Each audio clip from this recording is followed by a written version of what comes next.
Well, the press sometimes called Katharine Drexel the millionaire nun, and when they did, it was not kindly meant.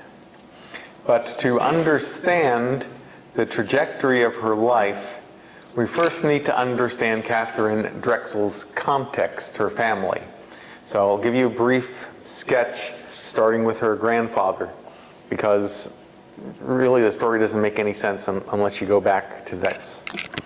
Her grandfather, named Francis Drexel, came to America from the Austrian Tyrol in 1817. Now, he hoped to make it big as a portrait painter in Philadelphia. He married and had a fairly decent business, but he made a few enemies and business went south. So he went down to Mexico to try to revive his business. He happened to be in the right place at the right time, because while he was in Mexico, President Andrew Jackson, in 1835, withdrew federal support from the Bank of the United States. What does that have to do with Francis Drexel? Well, he decided, since he was in Mexico and he was based out of the United States, that he would become a currency trader. And he would convert currency from dollars, which people were now panicking, trying to get rid of dollars and looking for other currencies to buy pesos or whatever. And he became a currency trader. And he was very successful at this, made a fortune. The rest, as they say, is history. He had two sons, Frank and Anthony. Call him Frank so to differentiate him from the father, Francis. They took over the business in 1863. Now, Frank, who's Katharine's father, married in 1854 and had one daughter, Elizabeth, and then in 1858, just 4 years after he was married, Katharine was born. Now, Frank was an excellent banker, very conservative, while his brother Anthony was the daring financial genius with new plans, new ideas, and together they complemented each other very well, and the Drexel fortune grew even larger than before. Now, a word on Anthony. He always remained devoted to his nieces, but due to the Philadelphia trustee controversy, where the trustees of the churches, of the parishes, thought they should be kind of in charge of the parish rather than the priest, following on a Protestant model. That got squashed by the Archbishop and squashed by Rome. Oh, sure. The trustee controversy caused a lot of people to leave the Catholic Church who thought that the trustees should run the parishes rather than the priests. And in addition to that, Anthony got married to an Episcopalian woman, and so he became an Episcopalian. And this, considering there was still a lot of anti-Catholic sentiment in Philadelphia at the time, was a boon to business as well.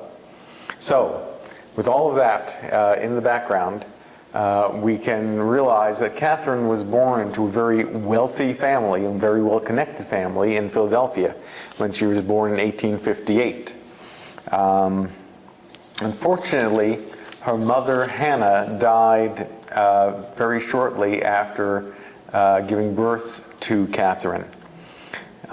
15 months later, Frank remarried again, this time to a woman by the name of Emma Bouvier. Now you may say Bouvier, that sounds vaguely familiar. Yes, this was the same Bouvier family that 100 years later would produce Jacqueline Bouvier Kennedy. So lots of storylines with this family. Katharine's new stepmother, Emma Bouvier Drexel, was, in Katharine's own words, never a stepmother. She treated Elizabeth, Katharine, and Louise, which would be Emma's biological daughter, with equal love and affection. And the girls were very tight. They called themselves the All Three, kind of comparing themselves a bit to the Trinity, but a little presumptuous perhaps. But they used the term all three to demonstrate their great affection and commitment to each other. Now Emma was exceptionally devout and also very practical and active in her faith. She set an example for Katharine, and it seemed that at an early age Katharine could use a bit of an example in terms of her spiritual life, and she recounts this story as one that shaped her quite a bit. In addition to loving pretty dresses and jewelry, Katharine loved all kinds of good food. And on July 3rd, 1870, when she was finally allowed to have her first communion at the age of 11, a year younger than either of her sisters, she wrote a letter to her aunt at the Sacred Heart Convent, Madame Louise Bouvier, telling her about the big day. Now, after the first communion, the Drexels hosted the entire communion class and their families to an elegant and sumptuous brunch. Katharine was so carried away with her descriptions of the foods that she hardly mentioned the reason for the party. Her aunt took her to task. "I am quite disappointed. I did not want or care to know about the breakfast, but I did want to know your thoughts and feelings as to how you received our dear Lord." Now, this was one of those rebukes that Katharine would never forget. And she writes in her journal later, "I remember my first communion and my letter that day. Jesus made me shed tears because of his greatness in stooping to me. Truth," the truth of her aunt, "made me feel the mite I was. I did not realize, nor was I ashamed of my sensuality." Now, we find this a slightly humorous story. Katharine, to her dying day, thought that she was too much given to sensuality, particularly to foods. And many times she wrote, "I am a gourmand, not a gourmet." And she would practice self-mortification by refusing to eat the one thing on the plate that she liked the most. And this would be her way of trying to correct her love of food. And she always complained that she was just too fat and a sluggard, and yet everyone who was interviewed about her gave the picture of someone who's actually suffering from anorexia because she ate so little. So she was doing this not out of a sense of body image, but out of the sense of, I love this so much, I have to give it up for Jesus and make him the center of my being rather than food being the center of my being. And she may have overcorrected a bit. So that just goes to show that being a saint doesn't mean you're a perfect person. But she had the right motivation. So, given that as an aside and an insight into Katharine Drexel from her childhood, her stepmother Emma set up an oratory in the family home, a place to pray, and she also created a project that she called the Dorcas, which was named after Dorcas, a woman of great charity in Scripture. She would give assistance to hundreds of those in need throughout Philadelphia. And she wasn't just handing out sandwiches or cash. She hired a full-time assistant who would do what we would now call social work. This assistant would go to the tenements, assess needs, and make recommendations for who needed to receive what. And Emma would take careful stock of how much she gave each person and when, so that not only would she not be taken advantage of by people coming back over and over again, but also to make sure that she could help the most number of people. Katharine and her sisters learned a lot from her mother's stewardship of the family wealth. In January of '83, when Katharine was only 24 years old, Emma died of cancer. The three sisters now turned to each other for solace, but were quite accomplished by this time in running the household quite expertly. Katharine, in the few months after her mother's death, stepmother's death, received and turned down a proposal of marriage. The girl's father wanted to do something to give them a sense of something to distract them from their grief. And so he took them on a trip to Europe. Why not? And one of the places they went to was Venice. In the Piazza of San Marco in Venice, Kate knelt down facing a statue of the Madonna. In the bright Italian sunlight, the face of the Madonna appeared to Katharine to be that of her mother. So she moved closer to the statue to see it more clearly. The statue almost seemed to address her. In some mysterious manner, the Madonna of San Marco said to her, "Freely have you received, freely give." Katharine kept a holy card of the Madonna of San Marco on which he had written the date of this strange occurrence, November 18th, 1883, and kept it her entire life. Freely give was part of the rule of St. Francis of Assisi, and Katharine would vow now to make it her own. So she has this sense of the importance of giving of her wealth, and later that summer, her father is called on a business trip to the Pacific Northwest, and there they stop at a church to see what time Sunday Mass is, and they run into a missionary priest they had met in Rome, who was a missionary to the Native Americans in Oregon.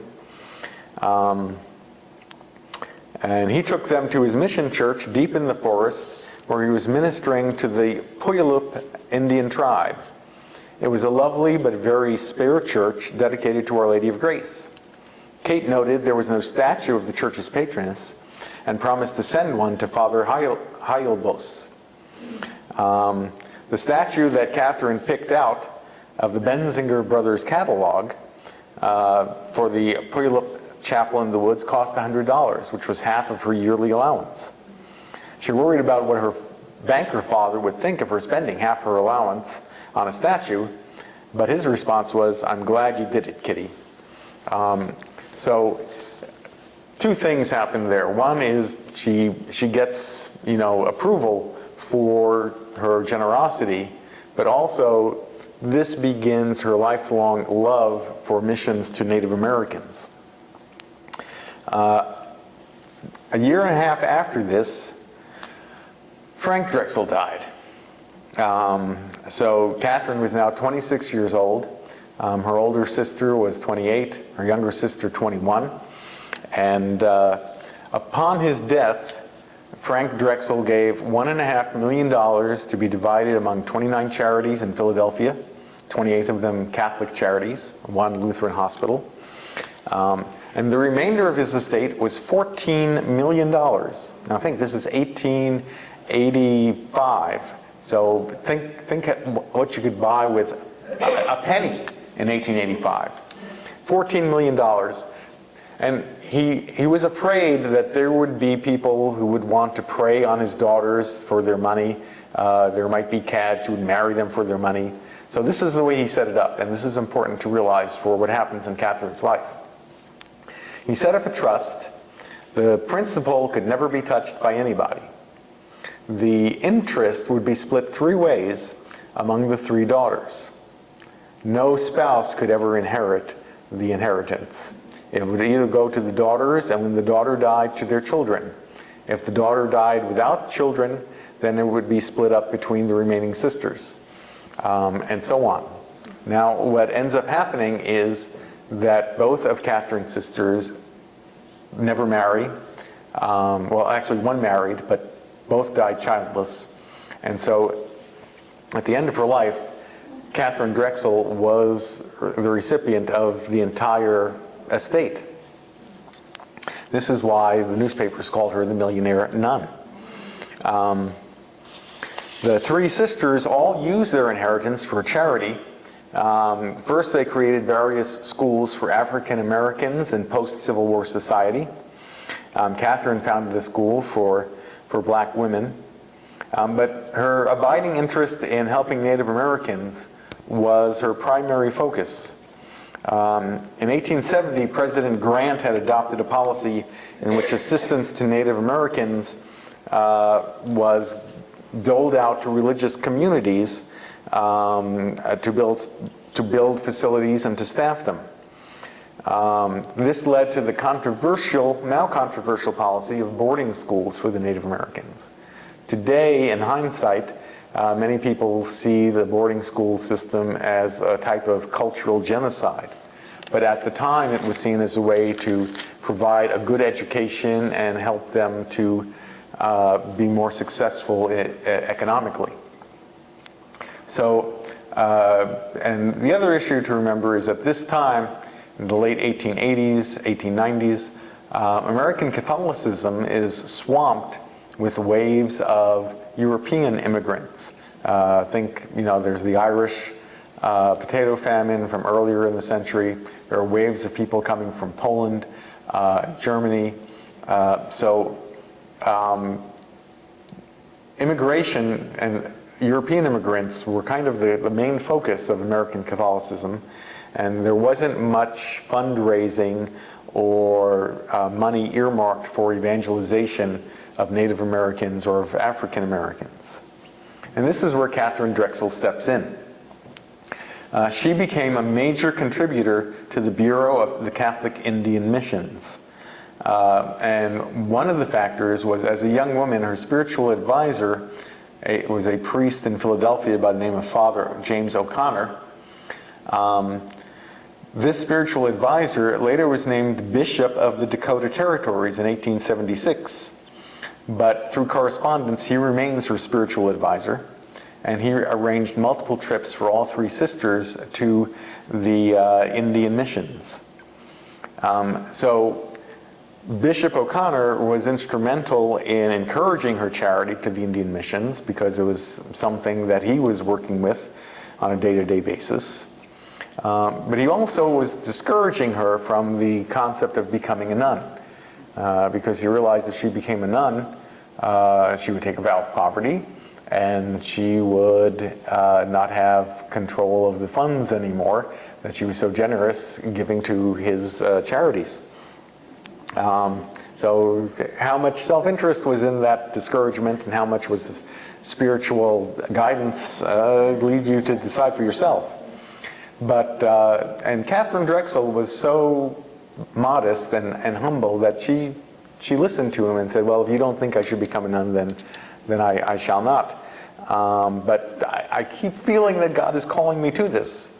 Now, things change in 1886 when she and her sisters take a trip to Rome, have a private audience with Pope Leo XIII. And at this time, she begs Pope Leo to send more priests from Europe to be missionaries to Native Americans. Pope Leo shocks her with his response. He says, "Why not, my child, become a missionary yourself?" Well, she meditates on this, prays on this, and decides, okay, this is it. I should become a nun. And when she is certain that she's going to become a nun and writes to Bishop O'Connor saying, this is it, he says, well, what you should do then is found your own community, because then she can still have control of her own money. So, now I'm reading into this. It doesn't say this in any of the books, but this is what seems to be going on, right?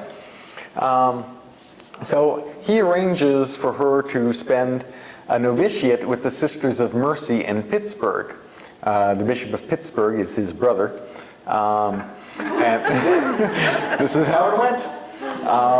And so she becomes a novice and has an unusual novitiate because the order is told that the purpose of her novitiate here is to learn to become a sister and also to become a founderess of a new community.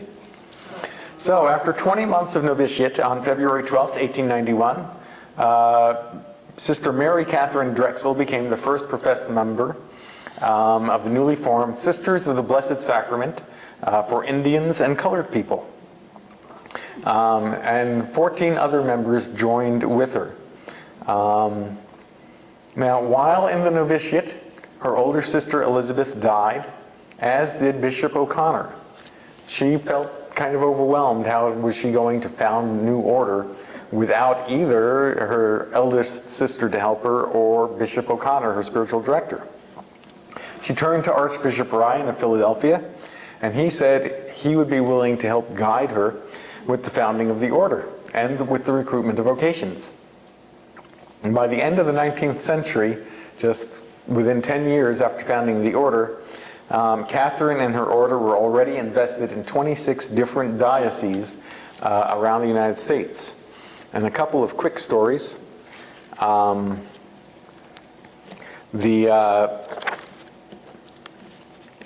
I'll just, actually, we're running out of time, so I'll just give you one. In Beaumont, Texas, the Ku Klux Klan did not like the idea of her opening a school for colored women. And so they put a sign in front of the mission school and convent saying, "We want an end of services here." And after some racial epithets, which I will not repeat, they say, "Suppress it in 1 week or flogging and tar and feathers will follow." And they've done this already to various Catholics. The sisters there wrote to Sister Katharine saying, "There is no civic protection we can hope for because all the officials here belong to the KKK." And then a few days after that, they wrote another sign, "If people continue to come to this church, we will dynamite it." Katharine told her sisters, "Continue to pray unceasingly for God's protection." And then on March 25th, a severe rainstorm with thunder and lightning spawned a tornado that picked up and destroyed the 2 buildings that were the Klan's headquarters. The Beaumont Klan never threatened the church or mission again. The power of prayer. So, in 1915, there were some bargains to be had in New Orleans. So Katharine Drexel bought land in New Orleans and began a university, Xavier University, for African Americans and Native Americans, but lots of scholarships for deserving people. She was, at this time, though, still having some problems getting her rule approved. Mother Frances Cabrini, whom this university was named after, had come and told her, "My child, I thank you for the hospitality your sister showed me, and I have one piece of advice to you. If you want these problems with Rome to go away, go to Rome yourself." Because nobody was going to say no to Katharine Drexel when she had lots of money that she was giving away. All of the money from her endowment went straight to the missions and her own missions as well. So she went to Rome, got the rule approved. A few quick words. Her spirituality was a devotion to the Blessed Sacrament. She spent hours during the night praying before the Blessed Sacrament. And her youngest sister Louise died in 1945, and this doubled her income overnight. Now the interesting thing was she really believed in the spirit of poverty and the care of the Lord, to the extent that she refused to take any of the money that she received and create an endowment for her own sisters.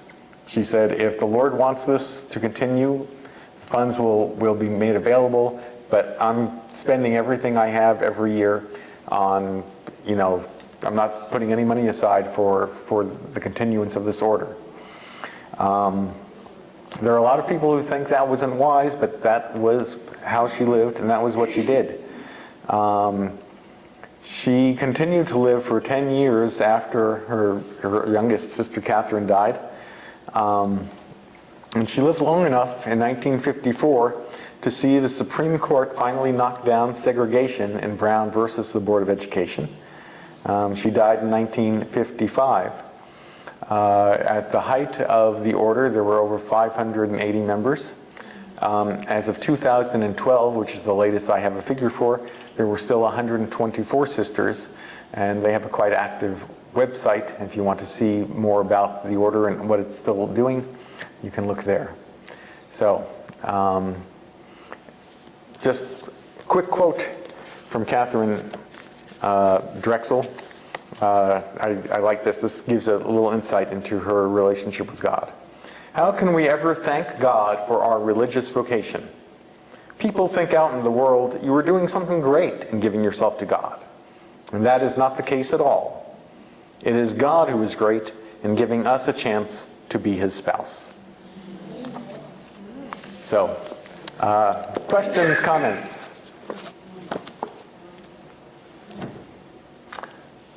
Lisa has a microphone and will bring it to you as soon as she gets it turned on. There you go, in the back. So this community, are they in New Orleans? Xavier?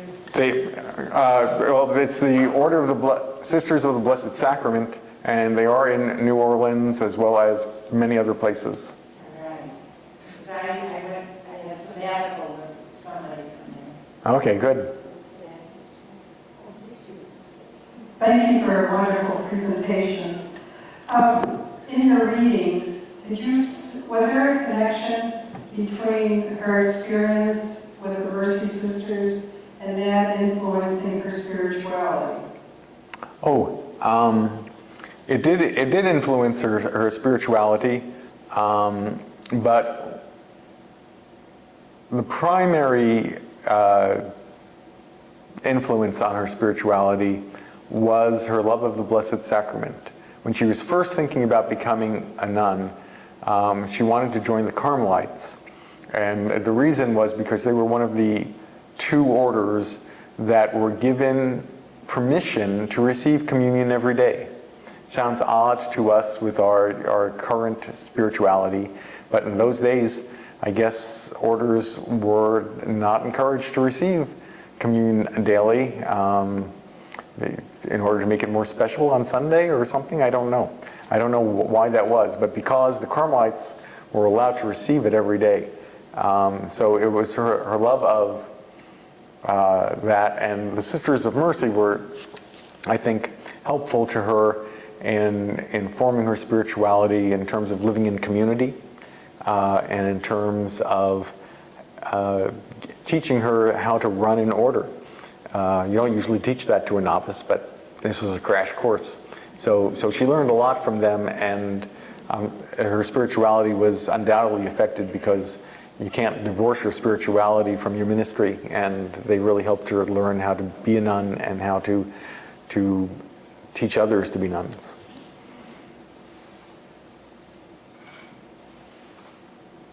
Any other questions?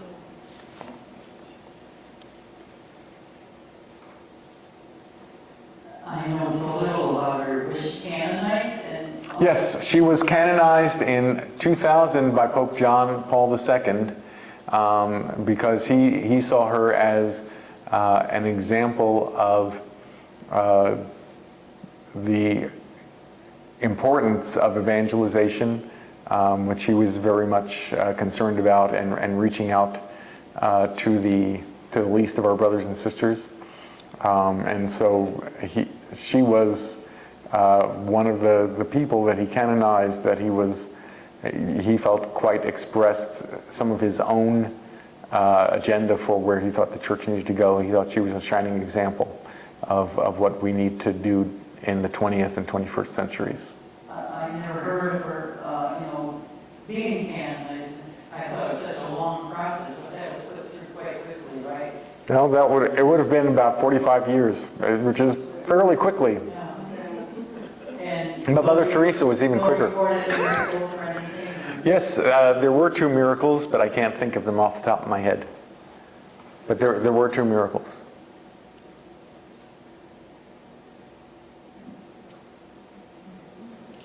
So you know that I have a strong interest in racial justice issues. Was your other story related to that? Yes. She had a school for colored women. That, of course, that was the term they used, was colored in those days, in Maryland. And she had bought the land, and the person who sold the land, the Catholics usually bought big tracts of land through third parties in those days, because Protestants did not want Catholics to be able to buy and build churches or schools or whatever. So she bought it through a third party. When the original owner found out that she had purchased it for a school for colored women, he was adamantly against this and was asking her to reconsider it or move it someplace else, and she said no. She said, here, let me read you her letter to him.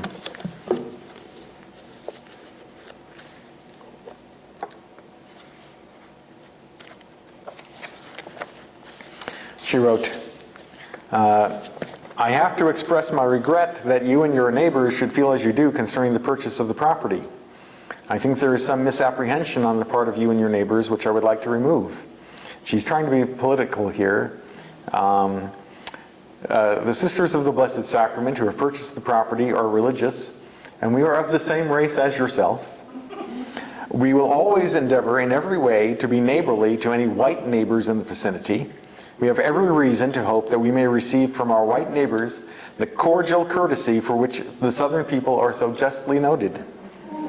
It is true, we intend to open an industrial school and academy for colored girls, but the girls who come there will only be day scholars. In coming to the academy and returning to their homes, I am confident they will be orderly and cause no annoyance. I observed very carefully when in Nashville that the property which we purchased was within a very few blocks of numerous houses occupied by colored families.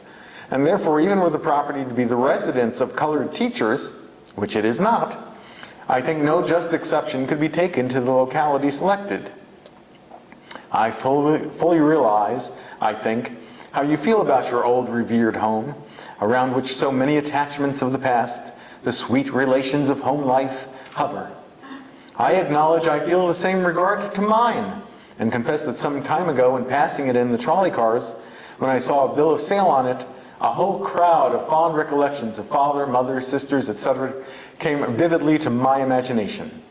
Then I, more than ever, realized how all things temporal must pass away, and that there is but one home, strictly speaking, that eternal home where we all hope to meet our own, and where there will be no separation any more. And so temporal things, after all, are only to be valued inasmuch as they bring us and many others, as many as possible, to the same eternal joy for which we were created. So with the warmest trust that all misapprehensions have been removed, believe me, very sincerely yours, Sister Mary Catherine.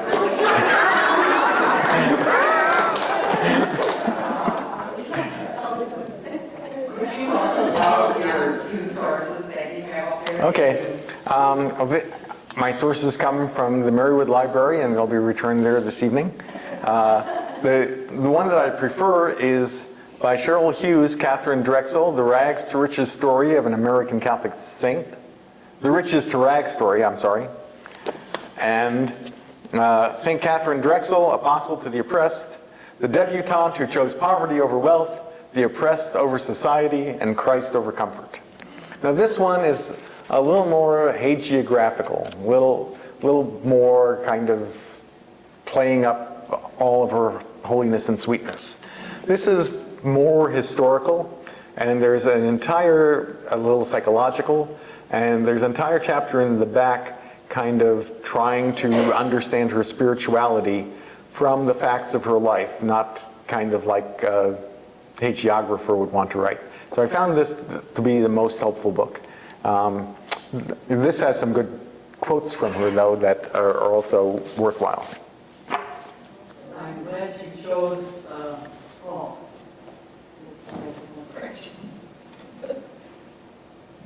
I'm so glad that you chose this person because she befriended the black race and the Indians, Native Americans, and we need more people who can do this well. And we seldom see the blacks in the church. It's sad. And Native Americans.